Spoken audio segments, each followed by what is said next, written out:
Hey, welcome back to the Disney Plus Everyday Challenge, and today we have the Imagineering Story. This is a docu-series. It's a Disney Plus original.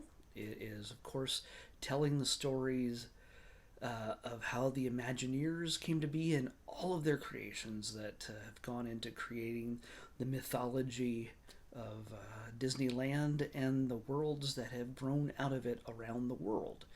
Now, each of these episodes are a little more than an hour each, because hey, they were never made for regular television with commercial breaks and anything else. There's no reason to make them 44 minutes long. They are a full, rich, packed hour. I only watched one episode so far. I'm gonna do it right off the bat here.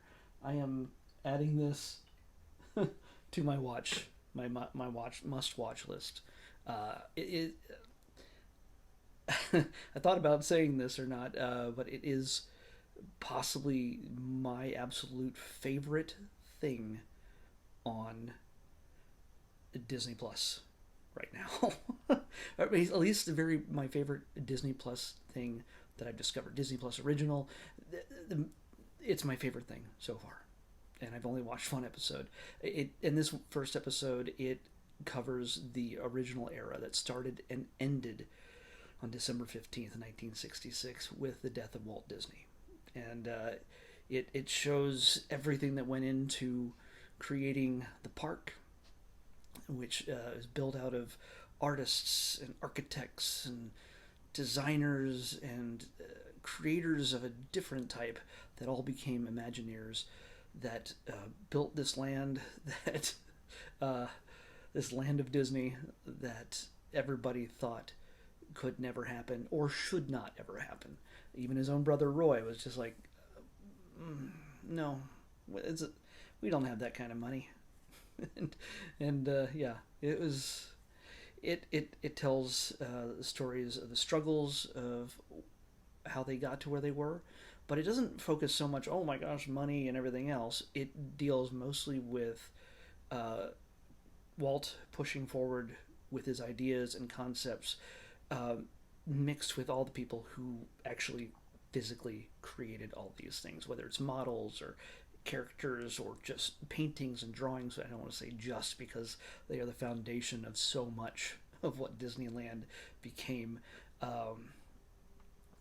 Before I go any further, I want to remember that this is narrated by Angela Bassett. So we've got a great voice, a wonderfully strong voice that permeates this series. So she's perfect for this, and she sounds great, and in telling this story, and it's not just her voice, but obviously the visuals, and a lot of this stuff is cribbed and taken from previous documentaries or features or behind the scenes things that have existed in the past.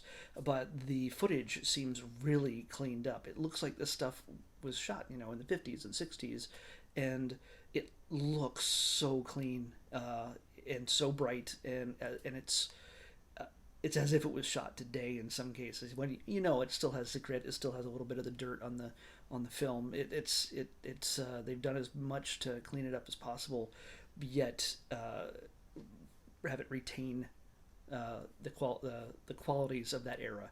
So they sound the footage that you may have seen before in other things. Like the opening of Disneyland, there's so much footage of all that stuff that we've seen over and over again. I think they've just taken it to a new level. It looks fantastic, and mixed together in ways that they haven't done before. They've putting together the artists, the interviews. This was done in 2019, so yeah, it's so far one season. Yeah, because you get to see some of the creators stepping in.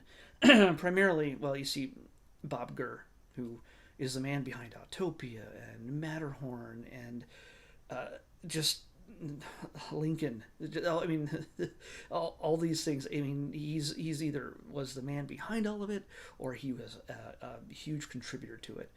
But yeah, Bob. You see Bob Gurr standing in front of Matterhorn, and tons of people in line, and they take him there while the park is open, and you see them, they see a camera and they see an old man, and they're like, "Is that Walt Disney?"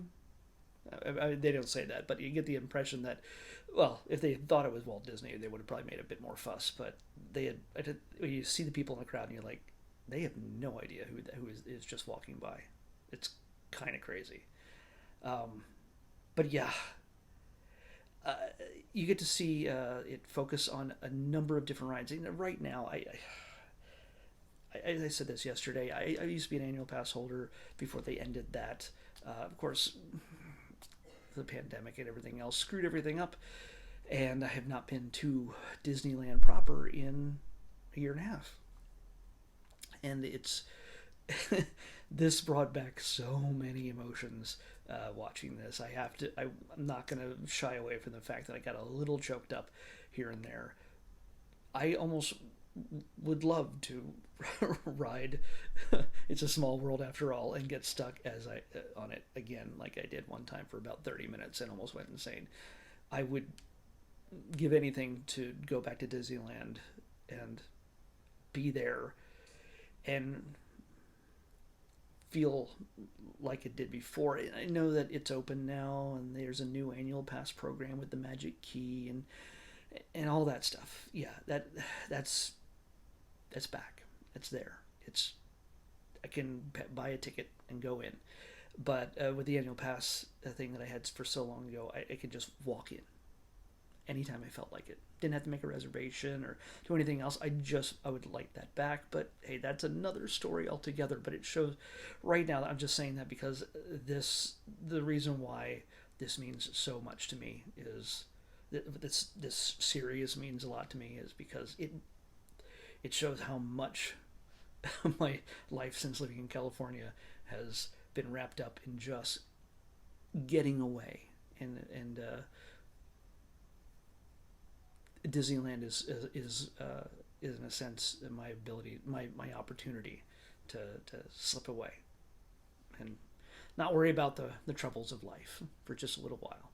And that's the magic of what Walt intended, to create a world of yesterday, tomorrow, and today, and help us explore and seek adventure and see what tomorrow's all about. And especially, yes, I know that people always talk about how, they shouldn't keep adding new things, Avengers and Star Wars and everything else and Pixar, because you don't want to change anything. Well, guess what?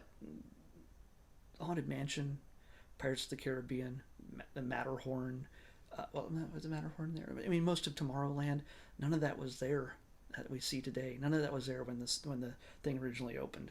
So it's constantly evolving. And even in 1959, not even 4 years later, is when they were adding in things like the Matterhorn and then there's a Small World also.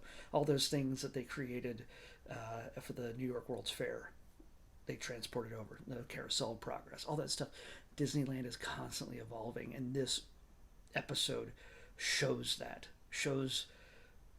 everything they went through from the technological aspects to the cultural aspects to the design, the art, everything else that goes into making Disneyland what it is and why it resonates with us in so many different ways.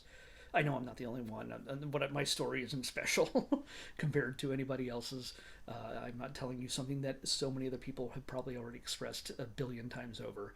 But I'm dying to get back to a world that's similar to what I left behind. It's we get to see to get back to this properly. They show us what went into building the Matterhorn, in not any long drawn out dry way. In talking with Bob Gurr, talking with the people who put it together, and yes, they dispel the myth of the basketball court. There is no basketball court inside the Matterhorn, but there is a basketball hoop, and there's an area where you can shoot hoops, and Bob shot hoops there. So it's real. It's not just a myth, and you get to see it. It's one of the few times you get to see not only behind the scenes at Disneyland, but inside the Imagineering offices, the building where these people create, break, and rebuild ideas and into something great that becomes part of the experience of any Disney park in the world, and eventually sometimes get turned into movies like Jungle Cruise or Pirates of the Caribbean or eventually Haunted Mansion again. But and also all the art, all the stuff that's brought in through Star Wars and Avengers and Pixar that feed into the park and then create things that build out into other mediums. It, it to me, this whole experience is breathtaking. I know I've only scratched the surface because I've only watched one out of 6 of these episodes. So just as this one ends, they are just about to enter into the era of Walt Disney World and Epcot in Florida. So soon it's going to touch on Paris and Euro Disney and Shanghai and Japan, Tokyo, and all those places eventually. It's going to talk about new parts of the park, and it's going to talk about all the struggles that go into building something like this. I mean, I grew up in a theme park as a kid. I grew up in Hershey Park in Hershey, Pennsylvania. Either going there, I had to pass for that too, or working there.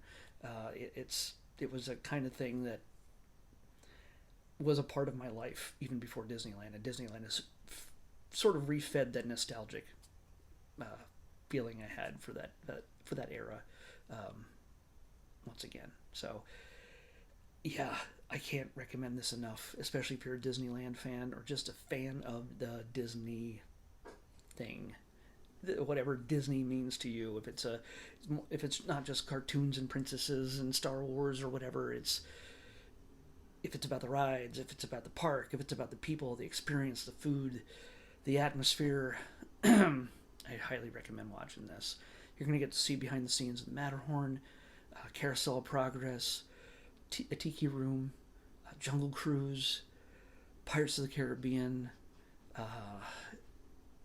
so much. And you're going to see images, video from that disastrous first day, first week, first month of the opening of Disneyland, and seeing that how even every effort they made still didn't make perfection. Women's heels sinking into the still soft concrete, or not concrete, but macadam, streets of Disneyland. There's a billion stories to be told, and there's so many voices throughout this that are happy to tell it. I almost want to rewatch the first episode again, but I have it now out of my checklist. I'm going to be just like yesterday's Secrets of Sulphur Springs. And now I have 2 more things to add to my daily, almost pretty much daily, new things to watch, in addition to doing Disney Plus every day and other things. So yeah, let's see, I hit everything. Angela Bassett, all the rides, the stories, the creators. Richard Sherman even comes in there and talks about how they wrote the It's a Small World song, and how everybody in the world either wants to kiss or kill him for doing so. Yeah. At this point, I would happily love to go back to the way things were in Disneyland, but I don't think it's ever going to be the same. But hopefully soon I'll be back there discovering new things. So let's pick tomorrow's episode. 210. We didn't go up for once. We're back to 210. I love documentary stuff like this. It's just, to me, behind the scenes stuff. If I had the chance to, I've told my friends this way too many times, if I had the chance to walk through Pirates of the Caribbean, I don't care if it's in waist deep water or knee deep water, however deep that water is, I would do it. I just would love to just walk through that whole thing. I don't drain the whole thing. Let me walk through the whole thing. I would love it. Same thing with Space Mountain with the lights on. I know that's not the magic side of things, but I love the magic of what it is that makes the magic, if that makes sense. So yeah, it's a really exciting kind of thing for me. I wish I could be an Imagineer myself, and I have all sorts of ideas, but yeah, I don't know if I qualify just yet. Anyway, speaking of the park and getting back there, I want to go back and ride one of my favorite rides. It's pretty close to my. If it's not my favorite ride, it's pretty dang close. It's the Guardians of the Galaxy mission breakout. I want to go back to that in California Adventure, but until then, I'm going to be watching the original Guardians of the Galaxy movie. Yeah, Guardians of the Galaxy, the first one. We've already watched the sequel. And so we're going to go back and watch the original, from which, well, no, yeah. The ride is based off of the second movie stuff, so. But it has, never mind. It has the elements of the first one, because the collector's in it. So, yeah, that's where we first meet Tavon. Anyway. Guardians of the Galaxy on the Disney Plus Everyday Challenge, and I'll see you back here tomorrow with that.